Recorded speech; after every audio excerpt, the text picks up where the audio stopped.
শেষবারের মতো গরমের ছুটি বলে কথা, এবার ভর্তি হব কলেজে। তো একটু যদি ঘোরাঘুরি না করি তাহলে কি করে হবে? তাই তো হঠাৎ করেই ঠিক করে ফেললাম যে ঘুরতে যাব। কোথায় যাব তোমরা ভিডিওতে পুরোটা দেখলেই বুঝতে পারবে। আর সকাল সকাল দেখো কী দৃশ্য দেখলাম, কাঠবিড়ালি আম খাচ্ছে। মানে আমি কোনোদিন এরকম খেতে দেখিনি কাঠবিড়ালিকে, এই প্রথম দেখলাম। একটা আলাদাই ফিলিং আছে সকাল সকাল। আর এই কদিন যা বৃষ্টি হচ্ছিল, আজকে একটু ওয়েদারটা ভালো আছে, তো ঘোরার জন্য একদম পারফেক্ট দিন বলতে পারো। আচ্ছা, তোমাদের সবার উদ্দেশ্যে আমি বলছি যে তোমরা কোথায় থাকো আর তোমাদের নামটা কমেন্ট করে জানাও। আমি যেহেতু চ্যানেলের নতুন, তাই তোমাদের আমি যদি বুঝতে সুবিধা হবে কোথায় থাকো, আমি সেই বুঝে তোমাদের জন্য ভিডিও বানাবো। আর কি কি নাম তোমরা সবাই কমেন্ট করেছো।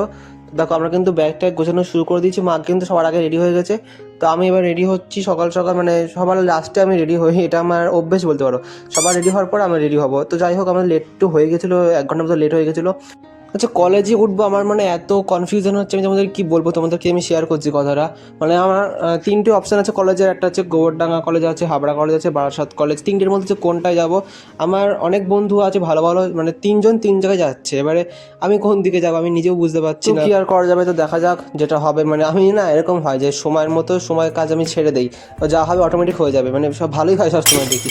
তো দেখো মা কিন্তু চলে এসেছি আমরা, আর সকাল সকাল এখানে চিড়ে কলা মানে এত কিছু দিয়েছে, আমি নিজেও খেয়ে আসতে পারছিলাম না। পুরো গামা, আমার এমনি মিষ্টি খেতে পারি না বেশি, গামা ঘুলিয়ে ওঠে। আর সব মিষ্টি জিনিস, চিড়ে মিড়ে মাখাই সব। তোমরা তো এতক্ষণে গেস করে নিয়েছো যে আমরা কী কারণে এসেছি। এটা হচ্ছে মামার বাড়িতে। তো আমরা এসেছি জামাই ষষ্ঠীর জন্য। তোমরা হয়তো বুঝেই গেছো প্রথমে চিড়ে মাখা দেখে। আর আমি মানে সবসময় আমি ভিডিও করতে ভুলে যাই, আমি সন্ধ্যেবেলা ভিডিও করছি আর কোল্ড ড্রিঙ্কসটাও খাওয়ার পর। মানে কি বলবো তোমাদের, সব খেয়ে দিয়ে নিয়ে ভিডিও করছে এখন। আর ওয়েদারটা জাস্ট দেখো, মানে পুরো ক্যামেরা হয়তো বোঝা যাচ্ছে না, পিঙ্ক হয়ে গেছিলো তো ওয়েদারটা। আর সেই দিন রাতে বিশাল ঝড় ওঠে, আমার বেশ ভালো লেগেছিলো, কারণ ওয়েদারটা যা গরম গরম ছিল, ঠান্ডা হয়ে গেছিলো। এমনি বেশ কদিন ধরে বৃষ্টি হচ্ছিলো। মা বাড়ির এই পুকুরটা, ভাই তোমরা যদি এই পুকুরের ভুতুরি কাহিনীটা শোনো, কোনো দিন তোমাদের বলবো। এই কাহিনীটা অনেক বড় কাহিনী, তোমাদের ভালো করে অন্য দিন বলবো। দেখো সন্ধ্যাবেলা আমরা আসি ফার্নিচারের দোকানে। তোমরা গেস করো, ততক্ষণ তোমাদের আমি বলে দিচ্ছি, তোমরা গেস করতে থাকো যে কেন এসেছি আমরা এখানে। তো হ্যাঁ, আমরা কেন এসেছি জানো, আমরা এসেছি এখানে ডাইনিং টেবিল নিতে। এইটা আমরা সেট করেছি, উপরেরটা না নিচেরটা। তো ওই বড় টেবিলটা আমরা সেট করেছি 6 সিটের, কারণ আমাদের টেবিলটা নষ্ট হয়ে গেছে অনেকদিন ধরে। তো আমরা সেটাই কিনতে এসেছি, এখানে অর্ডার দিয়ে গেছি। আর এত রাতে আমরা এসেছি 10টার সময়, এত রাতে কোনো ভ্যানও যাবে না বাড়ি অবধি, তাই কাল সকালে নিয়ে যাবে। আর আমার কিন্তু এই চেয়ারটা খুব পছন্দ হয়ে গেছিলো, এরকম একটা চেয়ার আমি পরে কিনবো, আমার জন্য খুব ভালো লেগেছে চেয়ারটা আমার। আর তোমরা এখান থেকে চাইলে স্কিপ করতে পারো। আমি আমার ছোটো বোনের সাথে যে নাটক করছিলাম, মানে কি আর বলবো।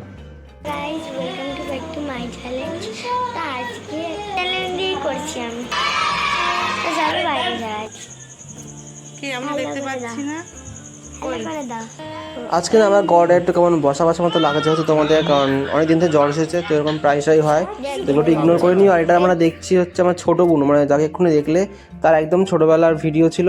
মানে কত কিউট ছিল তোমরা নিজে দেখতে পাচ্ছ। সোজা হয়ে বসতে পারবে, সোজা করে এই পড়ে যাবে। তারপর তোমরা দেখতে থাকো জাস্ট আমরা কি কি করছি। Hello guys, welcome to back to my channel. তো এখন আমি বাড়িও চলে এসেছি ওই জায়গায়। তারপরে কামড়াকামড়ি মারামারি সব করার পর দেখলাম যে 1 ঘন্টা পর আমার বুনু পড়তে বসেছে। ওহো সরি, আঁকতে বসেছে, আমি হয়েছে পড়তে। তো এটা কিন্তু আমার দিদি আঁকার চেষ্টা করছে বলে উঠছে, আর ও নাকি এরপরে আমাকে আঁকবে। কালো মারতে নেই, বাবলিদি তোকে কালো মারছে। কি শুনছি জিব্বার করে এখানে সিক্রেট জিনিস দেখছে ফোনে, সেটা শুনে ওর জিভটা বেরিয়ে গেছে 10 হাত। কি এমন শুনে ওর এটা শুনতেই পাচ্ছি না। কি এমন শুনে তোর জিভটা 10 হাত বেরিয়ে গেল? কি বললো ওটা? ও কাঠে তো রয়ে গেছে। এটা নাকি আমি বাঁধার মতো চুল, তোমার চুল এরকম। ছি ছি ছি ছি, দিদি করে তো ওদু পাল্টে জিপি মেয়ে পেয়েছিস মা? কি কি করেছে? তোমাদের হয়তো আজকে ফটো একটু বোরিং লাগতে পারে, কারণ এটা আমি পুরো একদিনে শ্যুট করেছি, সকাল থেকে সন্ধে। মানে পরের দিন আমার অন্য ভিডিও শ্যুট ছিল, তাই আর সময় হয়নি বলে আমি একদিনেই পুরোটা করে নিয়েছি। তো একটু তোমরা দেখো কেমন লাগে, আর কমেন্টে সেটা বলো। যদি কিছু ইমপ্রুভ করতে হয় তোমরা সেটা নিশ্চয়ই বলো। আজকে ভিডিও এতটা ছিল, দেখা হচ্ছে পরের ভিডিওতে, ততক্ষণ বাই।